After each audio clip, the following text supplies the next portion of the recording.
சுமியாவது நான் வந்து சூர்யா கூட இருக்கேன், அவளுக்கு கருகமணி வாங்கி தர போகிறேன் அப்படின்னு சொல்லி ஒரு கோபத்தில் இருக்கானே வச்சுக்கிருவான்.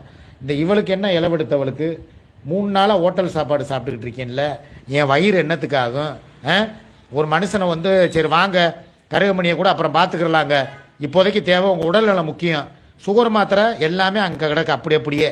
நான் மாத்திரை போட்டு 3 நாள் ஆச்சு.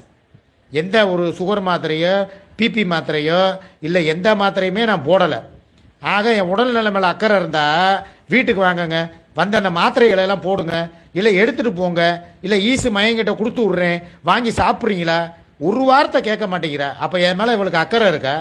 தங்கம் வாங்கி கொடுக்குறேன்னு சொன்னால் அக்கறையாக வந்து நேரம் நான் தங்கம் மாத்திரம் சரிப்பா உனக்கு நான் கருகமணி செஞ்சு போடுறேப்பா, வாப்பா உனக்கு தாலி வாங்கி தர்றேன்னு சொல்லியிருந்தா மாத்திரம் இந்தாங்க நேரத்துக்கு என்னை எழுப்பி கை கால் அமுக்கிறதும், சுடு தண்ணி வச்சு ஒத்தடம் கொடுக்குறதும், நெஞ்சில் குஞ்சிலாம் ஒத்தடம் கொடுக்குறதும், மாத்திரை என்ன வேலைக்கு வந்து நானே எந்திரிச்சு மாத்திரை போட போனாலும் படுங்க படுங்க படுங்க படுங்க அப்படின்னு சொல்லி படுக்க போட்டு வாயில் மாத்திரையை போட்டு வாயில் அப்படியே முடக்கணும் தண்ணியை ஊற்றி அவ்வளோ தூரம் பார்க்குறவ 3 நாளாக இந்த கருகமணி பிரச்சனை ஓடுது.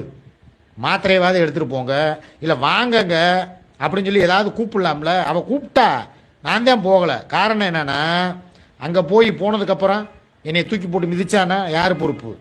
அதனால தான் நான் போகிறதுக்கும் பயமாக இருக்குது. சத்தியம் வாங்கிட்டு